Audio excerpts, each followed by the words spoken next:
The 2024 Kia Soul. This is a vehicle that I actually like, and let's talk about what's new for the 2024 model year. Then I can get into my personal thoughts and experiences with this vehicle. And towards the end, I will share with you ways in which you can save money on new cars and even some alternatives that you can consider to this Kia Soul. All right, let's get started. For 2024, we have a new EX designer package, and this is going to give you 18-inch wheels and some different interior trim options. You know what Kia should have done with this? They should have given you like a Gucci package similar to the Fiat 500 Gucci. That was kind of interesting and weird, but nah, this is nothing like that. They just call it the EX designer pack. Anyway, the only other change is Kia now claims that the optional smart key can go into a sleep mode for 40 seconds after locking so that thieves can't duplicate the key's frequency. I just thought that was interesting. We still have 4 trim levels for 2024. You have your base LX, then you have the S, the GT line, and then the EX at the top. Personally, I recommend either the S model or the GT line. This vehicle is packing a 2-liter naturally aspirated 4-cylinder engine with multi-port injection. It's got 147 horsepower, 132 pounds-feet of torque. You can only get the Kia Soul in front-wheel drive, and the fuel economy, it's about 27 city, 33 highway, but somehow the EX gets 2 additional mpg on the city and the highway. Regardless, it's pretty easy to meet or even exceed Kia's EPA numbers with this engine. I'm a huge fan of this drivetrain setup, and this is mated to Kia's IVT, which is really a chain-driven CVT transmission. And you know what? It's smooth. It works great.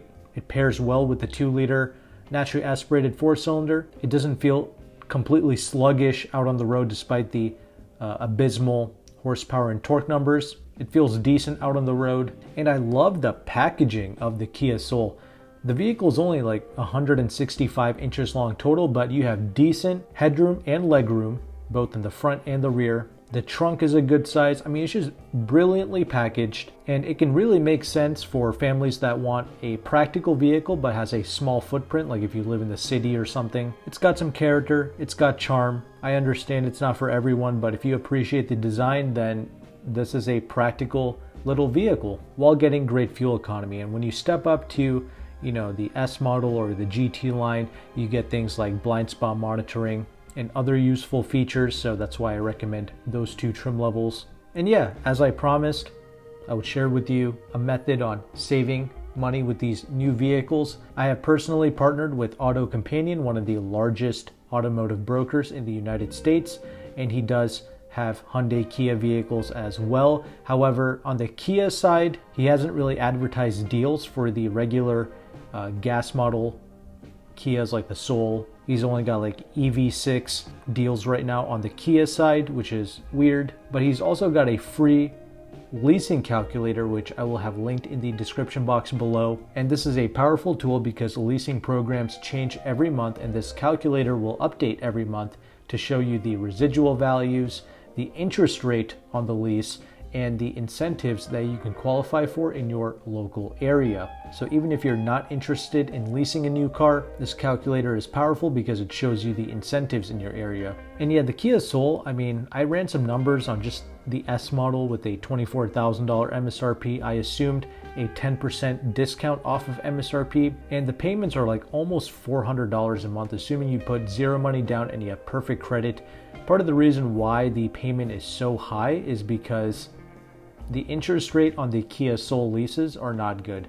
It's like 5 to 6%, so that's what's driving up the price of the Kia Soul leases. I checked on Kia's website regarding financing. They have like 4.75% for 48 months, so even the finance deal is not great. However, on the Hyundai side, AutoCompanion is just blowing out vehicles. The Tucson, Santa Fe, the Elantra, I mean, all of these vehicles are leasing out extremely well. He's got discounts over 10%, about 15% in some cases, like a base model Tucson SE front-wheel drive. He's got 15.3% off of MSRP and $2,000 additional in lease cash. So a $29,000 Tucson SE front-wheel drive with a 15% discount It's leasing for less than $300 a month, and that includes taxes and fees. In fact, that's even with the 4.6% interest rate on the lease. If you did a 2-year lease, your payments go up by about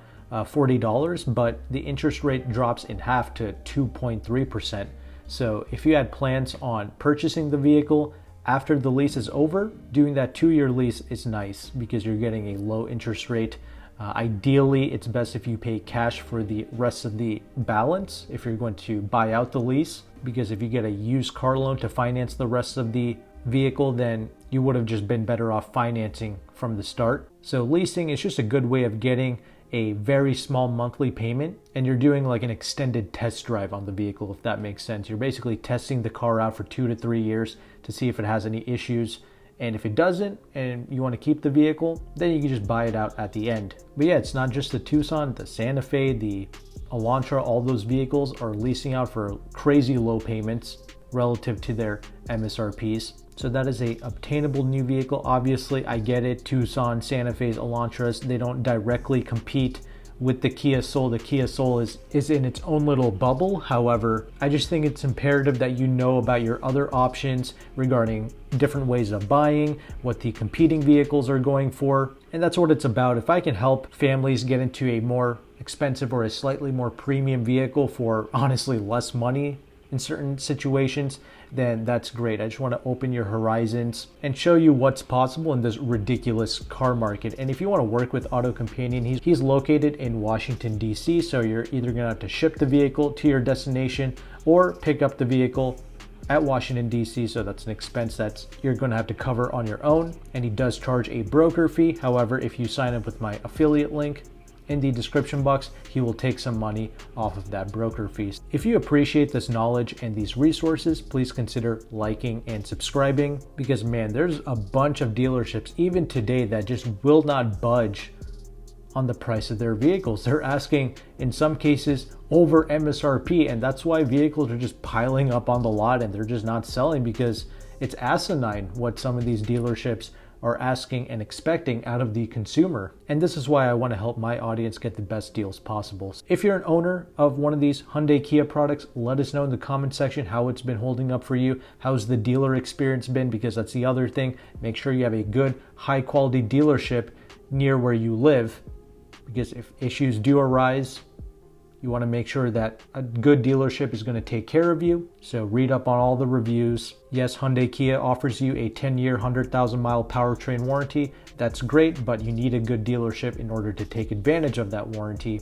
And also go on the NHTSA website and stay on top of the recalls for these Hyundai Kia vehicles. There is a fire risk on the Kia Soul. All right, the electric oil pump assembly may cause fires, similar to the Hyundai Palisade I recently did a video on. You just want to keep on top of these things regarding this brand. That's the thing, if you want to deal with the mishaps and the shenanigans of this brand, it is imperative that you have a good dealership by your side. Otherwise, these are good cars. I like the way they drive. I like the way they look. The technology that you get for the money, that's great. And they have some character as well. But I would like to hear from you, the owners, and thank you so much for watching. Take care and goodbye.